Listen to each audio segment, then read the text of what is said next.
In this turbulent time, where the risk of global recession remains high, India's economic journey and future potential continue to be rays of hope. The Morgan Stanley report, Why This is India's Decade, has estimated that India has the necessary conditions in place for an economic boom fueled by offshoring, investment in manufacturing, the energy transition, and the country's advanced digital infrastructure. Join us as we explore how the new India is on track to becoming the world's third largest economy.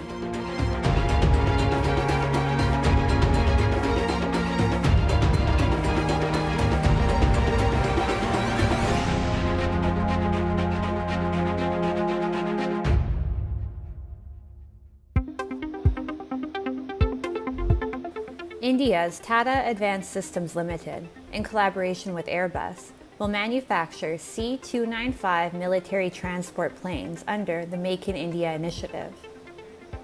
The foundation stone for the Tata Airbus plant was laid by Prime Minister Narendra Modi in Vadodara, Gujarat. This is considered by many to be India's big leap into becoming a global hub for manufacturing large aircrafts, both passenger and cargo. The Tata Airbus plant will generate 15,000 new skilled jobs and will also provide business to over 100 micro, small, and medium enterprises. India's mantra of Make in India, Made for the Globe, continues to enhance the country's capabilities in many different industries and areas. अब Bharat transport plane का भी बहुत बड़ा निर्माता बनेगा। आज भारत में इसकी शुरुआत हो रही है और मैं वो दिन देख रहा हूं जब दुनिया के बड़े पैसेंजर प्लेन्स भी भारत में ही बनेंगे और उन पर लिखा होगा Make in India. The world is looking towards India's robust market, which is fast recovering from the COVID-19 pandemic. Be it relaxing foreign direct investment norms across several sectors, or launching the production-linked incentive scheme aiming to make Indian manufacturers globally competitive, the Indian government has been the driving force behind India's economic recovery. Recently, India's economy overtook the United Kingdom's in terms of nominal GDP, making it the fifth largest in the world. The Morgan Stanley Why This is India's Decade report further predicts that India will become the world's third largest economy and stock market before the end of the decade. Yes, it is possible, and it's important to fully unlock this entrepreneurial potential in the economy and link firms to markets, to new ways of doing business and to technologies, and it's that's the way to get there. How will India reshape its future growth? As per the Morgan Stanley report, India's per capita annual income is set to rise from $2,278 USD to $5,242 USD in 2031, setting the stage for a discretionary spending boom. The report also estimates that global spending on outsourcing could rise from 180 billion USD per year to around 500 billion USD by 2030, which will have significant effects on both commercial and residential real estate demand. The report praised India's Aadhaar system, the foundational ID for all Indians, designed to facilitate high-volume financial transactions at low cost with small-value transactions.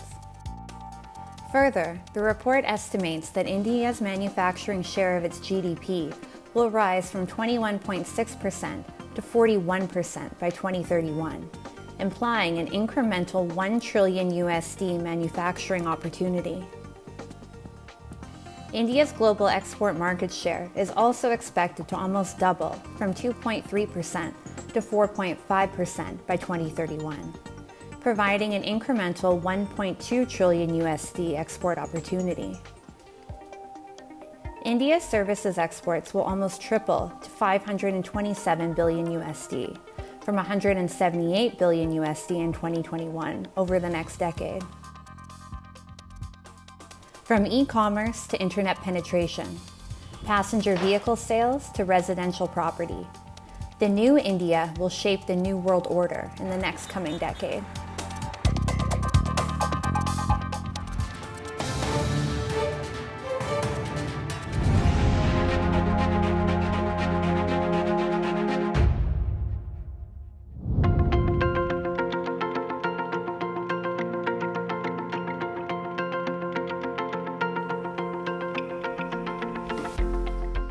Insha Mir, a journalism graduate, made a name for herself as an entrepreneur when she created Kashmir's first organic fiber apparel company. EcoCash, her brand, boasts being organic, authentic, and sustainable. Today, Insha is a role model for tens of thousands of Kashmiri men and women. Women have long played secondary roles in society compared to men. Women like Insha, however, are blazing a trail forward for young female entrepreneurs in the country. Insha is but one example of the growth story of Indian women who are playing an instrumental role in further bolstering brand India. Hundreds of miles away in Surat city, in the country's western state of Gujarat, a large number of women entered into the textile and apparel industries. Women in Gujarat wear many hats, from company leaders to designers to store proprietors. Textile is a very wider sector. In each and every field, women has really made a remarkable work done, whether it's teaching, architect. So why not in textiles? We can go a very good way to develop a lot. 2019 में मैंने एक women empowerment का पूरा ladies को लेके पूरा project ready किया है.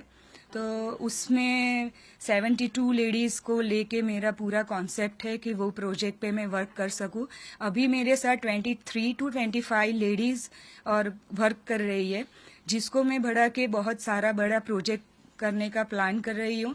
और सब जगह पे मेरा इंडियन गुजराती कल्चर, आप मेरी हर डिजाइन्स में गुजराती कल्चर का रिफ्लेक्शन देख ही पाओगे. It is not just the textile industry or any other one industry that has shown positive trends of women's increasing labor force participation. Women's diversified role and contributions have expanded dramatically across all sectors. From high-end corporate offices in Mumbai, to a mall in Gurgaon, to the farmlands of Punjab and Haryana, women have not only entered the workforce, but they are taking on leadership roles as well. India, once dubbed a conservative society, is seeing women emerging as leaders in finance, technology, manufacturing, health, and many other sectors. As per the periodic Labor Force Survey annual report for July 2020 to June 2021, the female labor participation in ordinary status grew 2.3% to 25.1% in 2021, up from 22.8% the previous years. These numbers are projected to rise in times to come, with many experts opining that women will drive society. If you really look at the workforce function also, agriculture, large chunk of the agriculture production, maintenance and running is actually taken care of by women. And you know, roughly about 65% of the population in India is agriculture. Even the unorganized sector to a great extent has an influence of women. If you look at numbers, roughly about 669 million women are there in this country today, out of which roughly about 450 million women are in the workforce, the different kinds of workforces. The government is committed to advancing women's position in society in a holistic manner, be it ensuring early childhood education or creating a welcoming workplace environment. The improvements and growth we see today are the outcome of India's long-term multifaceted efforts, both as a society and government. Over the past few years, the government has introduced a number of programs aimed at empowering women, from offering socio-economic security to fostering entrepreneurship.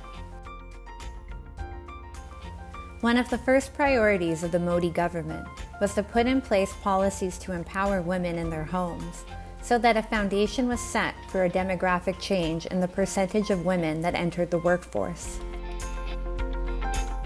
The Swachh Bharat Mission, the Ujjwala Yojana, and the Beti Bachao Beti Padhao Yojana were three programs created to make sure a basic bar was set up across India that gave women the resources needed to confidently stride into the labor force. What were these three missions? The Swachh Bharat mission ensured toilets for all and an end to open defecation, giving women protection and self-respect in their own homes.